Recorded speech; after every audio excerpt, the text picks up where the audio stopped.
Welcome to day 3 of 30 of talking to the camera. Today I'm just going to have a little rant about the underappreciated or undervalued art of surf photography. I went out on Friday, yesterday, to take some photos of surfers in Newquay because there was decent swell and I had nothing else to do. Ended up being there for about 2.5 hours. So with travel, made it 3.5 hours. Pay for parking, pay for fuel. Took about, 700 photos.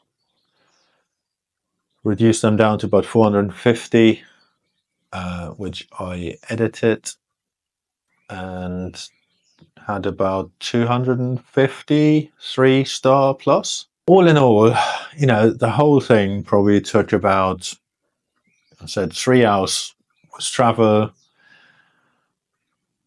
good 3 to 4 hours editing, I reckon. So that's, say, 8 hours rounded.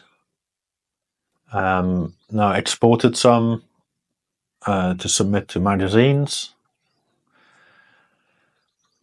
You have to name those files correctly, size the images correctly, and then you might hear something, you might not hear anything, so you have to sort of try and gauge whether you're going to hear anything before you publish the images, because magazines prefer it if they're not previously published on social media.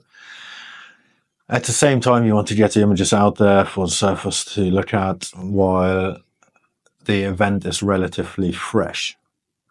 Because if you leave it for too long, it's not relevant anymore, and you're not going to have the same impact from sharing those photos. And after all is said and done, you made this much from the photos. Absolutely nothing. Yes, you could publish them with watermarks and upload them somewhere, or people could buy them, and you might sell 3, 4, 5, I don't know. You're never going to make a lot of money from it, and yet there's a lot of people very dedicated to doing it. And I'm just going to shout out to all those surf photographers out there that spend hours on the beach taking photos and in the water and get pretty much nothing back for it. That's it. My rant for the day. Day 3 of talking to the camera. See you tomorrow.